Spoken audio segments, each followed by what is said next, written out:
My 25th birthday was supposed to be a celebration. Instead, it became the day my parents told me I was no longer part of their family. We were sitting in a crowded restaurant when my mother calmly informed me that I had been adopted. Then she smiled. Not a loving smile. Not a nervous smile.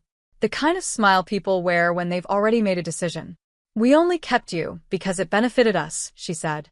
My father slid a folder across the table. Inside were legal documents cutting me out of everything. I didn't cry. I simply looked behind them and said, "Funny, my real family is sitting 3 tables away." My name is Olivia Carter, and the day I turned 25 was the day my entire life changed. Not because of a surprise party. Not because of a proposal. Not because of some exciting opportunity. It changed because my parents decided my birthday was the perfect time to tell me I was no longer part of their family.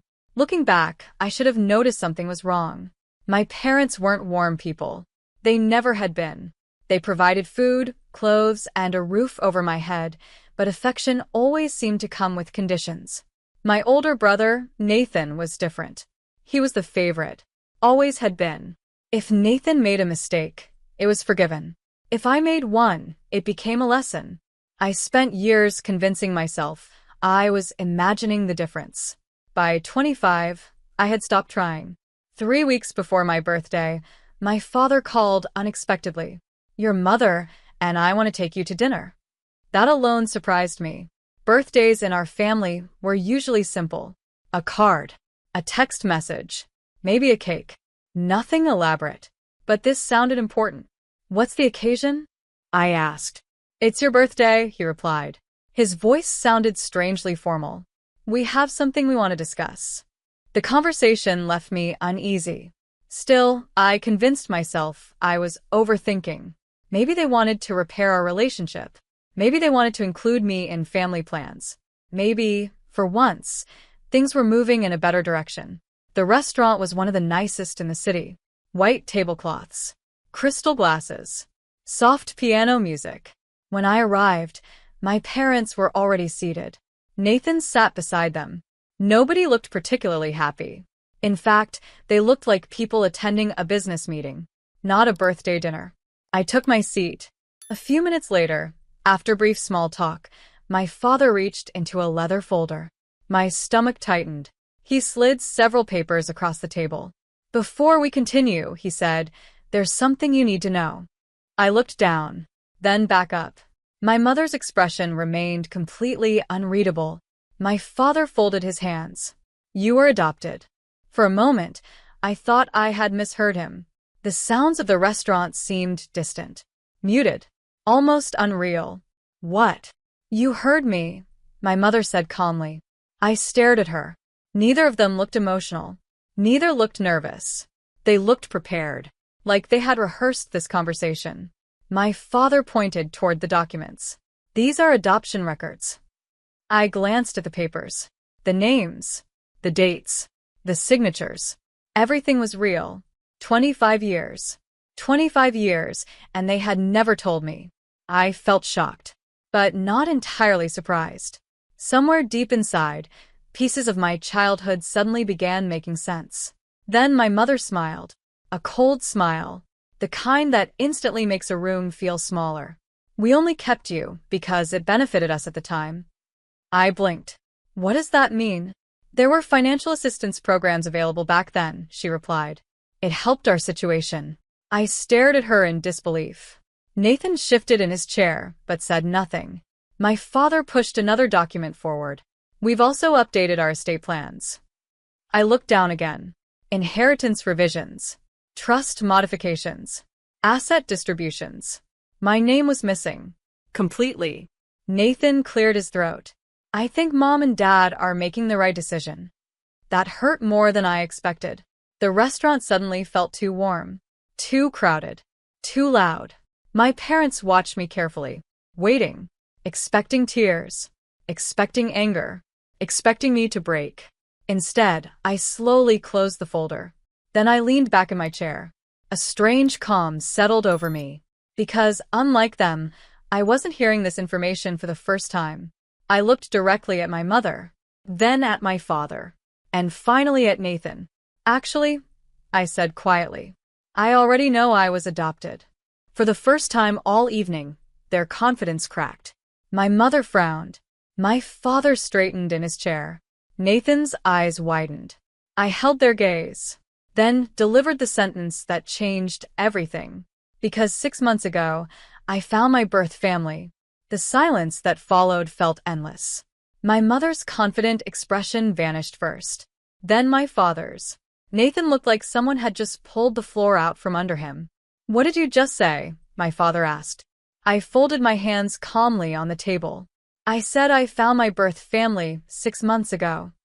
My mother laughed nervously. It sounded forced. No, you didn't. I did. Nathan shook his head.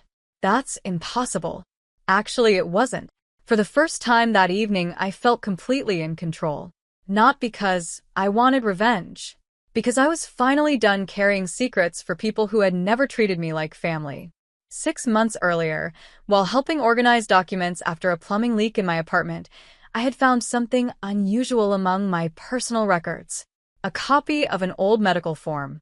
It contained information that didn't match anything I'd been told growing up. At first, I ignored it. Then curiosity took over. 1 question became 2. 2 became 10. Eventually, I ordered a DNA test. I told nobody. Not my parents. Not Nathan. Not even my closest friends.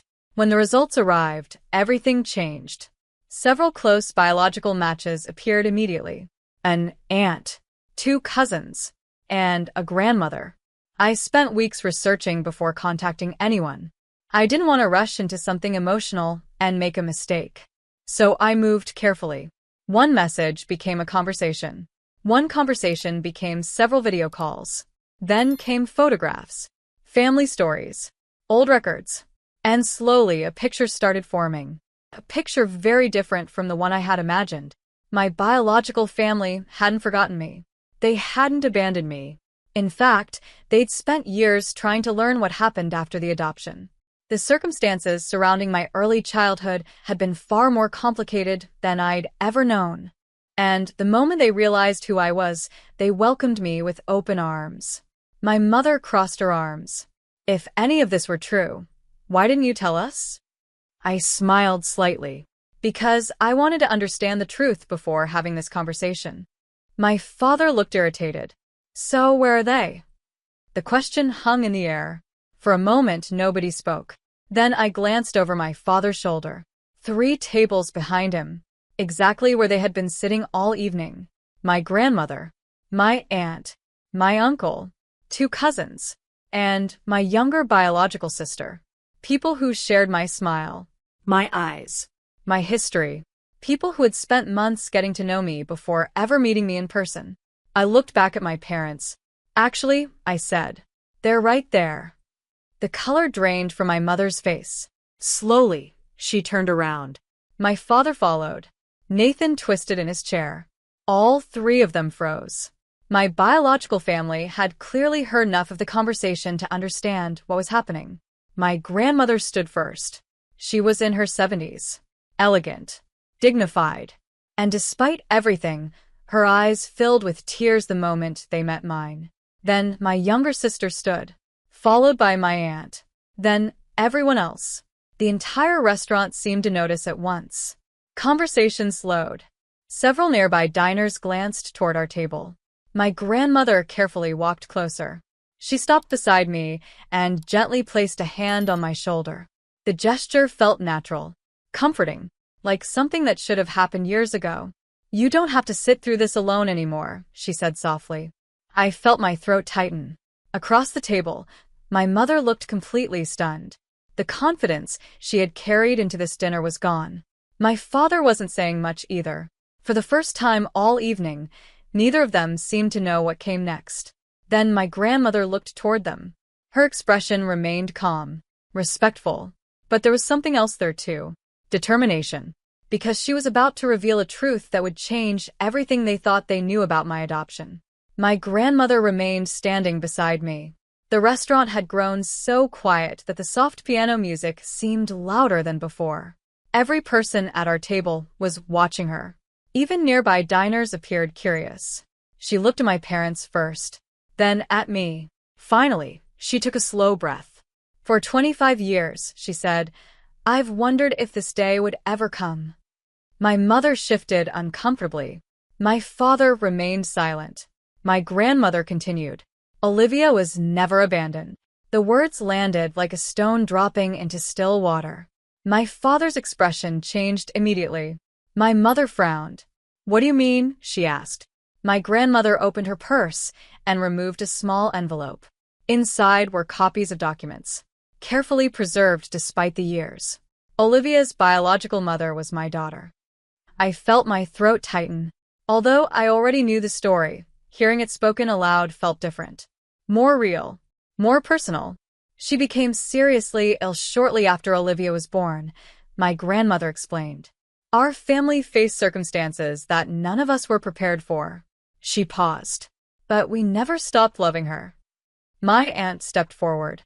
We spent years trying to find information. My uncle nodded. There were legal barriers. Records were sealed. Every attempt led nowhere. My biological sister wiped a tear from her cheek. We didn't even know if you were alive. The emotion in her voice hit me harder than I expected. Across the table, my parents looked increasingly uncomfortable, not because anyone was attacking them, because the story they had presented moments earlier was collapsing. My grandmother looked directly at them. We were told she would have opportunities and stability. She glanced toward me and smiled softly. What we didn't know was whether she would be loved. A painful silence followed. For the first time all evening, my mother had no response. No explanation. No prepared speech. Nathan stared down at the table, avoiding everyone's eyes. Then my grandmother turned back toward me. Something in her expression changed. Not sadness. Pride. We may have missed 25 birthdays, she said, but we never stopped hoping. My biological sister reached into her purse. She removed a small photo album. Inside were photographs, family gatherings, holiday celebrations, birthdays, vacations, years of memories. There were empty spaces throughout the album, places where my pictures would have been if life had unfolded differently. I slowly turned the pages. Each empty space felt like a reminder, not of what I lost, but of how much love had been waiting for me. My eyes filled with tears. Not from pain, from belonging. The restaurant staff quietly brought out a birthday cake someone from my biological family had arranged earlier. 25 candles glowed softly. My grandmother smiled. We weren't sure how tonight would go. My aunt laughed gently. So, we prepared for every possibility. For the first time all evening I laughed too. A real laugh. The kind that comes from relief. Across the table, my adoptive parents sat quietly. The conversation was no longer about inheritance, or documents, or family benefits. It was about people, choices, and love. My mother finally looked at me. There were tears in her eyes now, but I felt no anger, no desire for revenge, only clarity. Because sometimes closure doesn't come from winning. It comes from understanding where you truly belong. My biological family gathered around me as the candles flickered. For the first time in my life, I didn't feel like an outsider at my own birthday. I felt seen, wanted, home. Then I looked around the table and realized something important. The family that disowned me gave me a lesson. The family that found me gave me a home.